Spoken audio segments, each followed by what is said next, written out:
Anda kembali di Special Report, Saudara. Sidang pra-peradilan Peggy Setiawan sudah melewati babak pembuktian, baik dari pihak Peggy Setiawan maupun pihak Polda Jawa Barat.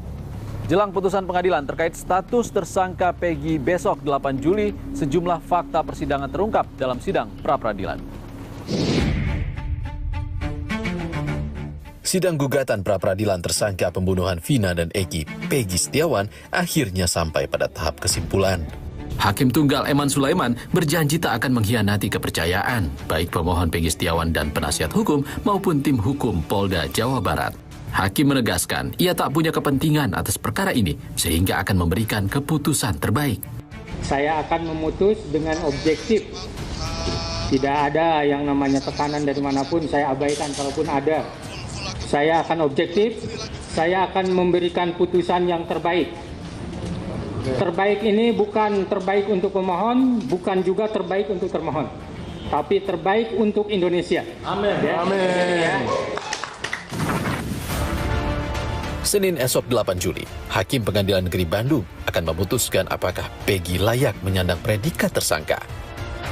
Sebelumnya, sidang pembuktian dari pihak termohon Polda Jawa Barat berlangsung panas. Polda Jabar mendatangkan ahli hukum pidana Universitas Pancasila, Profesor Agus Surono. Di tengah keterangan ahli, tim penasihat hukum Peggy Setiawan dan tim hukum Polda Jawa Barat beberapa kali bersitegang hingga dilerai hakim. Saudara ahli, saya minta di sini ahli kan sudah disumpah tadi ya. Ahli katakan sesuai dengan keahlian ahli. Jangan ahli karena ahli yang diajak oleh pihak termohon, jadi ahli. Ya nanti dulu. Keberatan.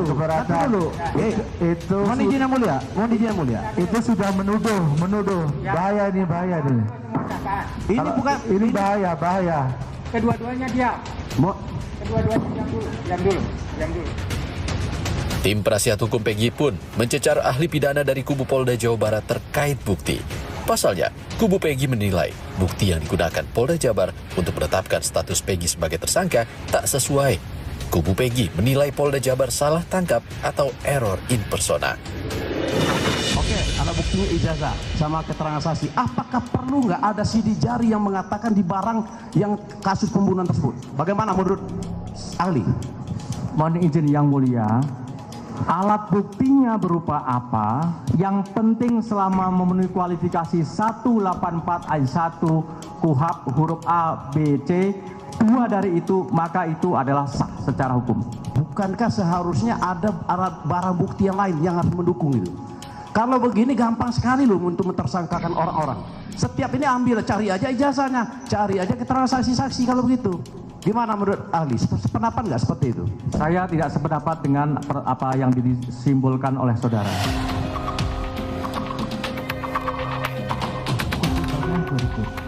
Kubu Peggy juga mengulik analisis ahli dari Polda Jabar terkait cara penyidik mengumpulkan alat bukti.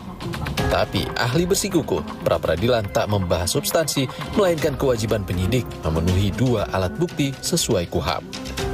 Di dalam penetapan tersangka, surat perintah dimulainya penyidikan, itu berdasarkan nomornya sama, tapi nggak tahu ini dari reskrim atau dari narkoba atau dari lantas, tidak ada kejelasannya. Jadi tidak ada res Cirebon kota ini. Ini masalah hak asasi manusia pembatasannya gitu. Saya sudah memahami apa yang saudara ingin tanyakan dan ingin minta justifikasi saudara, tapi saya ingin menyampaikan objek pra-peradilan ini adalah terkait dengan penetapan tersangka oleh penyidik Polda Jawa Barat. Saya tidak bicara substansi. Kejanggalan prosedur penetapan tersangka Peggy Setiawan tanpa panggilan pemeriksaan polisi juga jadi perdebatan di persidangan. Jika pemanggilan itu tidak dilakukan, ini perkaranya ada laporan loh, ahli. Nah, ini kan ada laporan. Nah, apabila ada pelapor tapi tidak dilakukan pemanggilan terhadap calon tersangka, itu bagaimana menurut pendapat ahli? Saya catat semua keterangan ahli. Nah, pemanggilannya ya tergantung dari penyidik mau memanggil siapa saja, apakah mau memanggil saksi atau memanggil pihak ahli dan seterusnya, kan tergantung dari kewenangan penyidik. Sementara pada Rabu 3 Juli lalu, kubu Peggy menghadirkan 4 saksi dalam babak pembuktian pra-peradilan Peggy Setiawan. Keempat saksi yakni Dede Kurniawan, Suharsono alias Bondol, serta Agus Gunawan dan istrinya Riana. Dede adalah teman Peggy di Cirebon. Sementara Bondol merupakan buruh bangunan yang juga rekan kerja Peggy saat membangun rumah saksi Agus Gunawan dan istrinya di Bandung pada 2016. Saksi Agus Gunawan bahkan membenarkan Peggy ada di Bandung mengerjakan pembangunan rumahnya pada rentang waktu pembunuhan Vina dan Eki.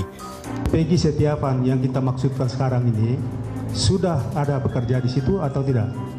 Itu memang kalau terakhir ada Pak, ada. Sampai terakhir finishing itu ada. Yang maksudnya saya begitu. Sementara, saksi Dede Kurniawan rekan Peggy di Cirebon membantah nama panggilan Peggy Setiawan adalah Perong. Nama Peggy alias Perong masuk dalam daftar pencarian orang Polda Jawa Barat sejak 2016. Peggy Setiawan alias apa? Alias apa? Pegong. Hah? Pegong. Pekong. Pegong. Pegong. Peko. Pegong. Pego. Pego ya? Pego. Oh, Pego katanya Pak. Pego. Pego ya. O, rong, O, hampir mirip ya. Begitu. Oh ya. Pego. Hampir rong. Ya. Ya. Penetapan tersangka Peggy dan kasus pembunuhan Vina Eki dinilai penuh kejanggalan dan terus disorot publik. Komisi Yudisial pun turut memantau dinamika persidangan. Ketua Bidang Hubungan Antar Lembaga dan Layanan Informasi Komisi Yudisial, Mukti Fajar Nurdewata menegaskan, KY memantau pra-peradilan Peggy Setiawan karena kasus pembunuhan Vina dan Eki menarik perhatian publik. Pemantauan ini juga permintaan penasihat hukum Peggy agar menjaga hakim mandiri dalam mengadili dan memutus gugatan pra-peradilan Peggy. Ahli hukum pidana Universitas Trisakti Abdul Fikar Hajar menilai hakim dapat tidak menerima permohonan karena syarat formal tak lengkap atau menolak permohonan karena setuju polisi telah punya 2 alat bukti untuk menetapkan Peggy sebagai tersangka. Tapi jika permohonan pra-peradilan dikabulkan, keputusan ini akan jadi pelajaran atas profesionalitas Polri. Persoalannya kalau peradilan ini adalah bagaimana para pihak meyakinkan hakim. Yang paling berpengaruh adalah kredibilitas Polri. Karena ada jeda-jeda waktu yang menunjukkan bahwa ada tindakan-tindakan yang tidak profesional. Dia baru disidik lagi ketika ada filmnya. Menurut saya itu juga satu kelemahan gitu. Ini juga harus menjadi pelajaran buat Polri. Tidak boleh menunda-nunda sesuatu yang harus diselesaikan apapun putusannya. Mestinya seperti itu.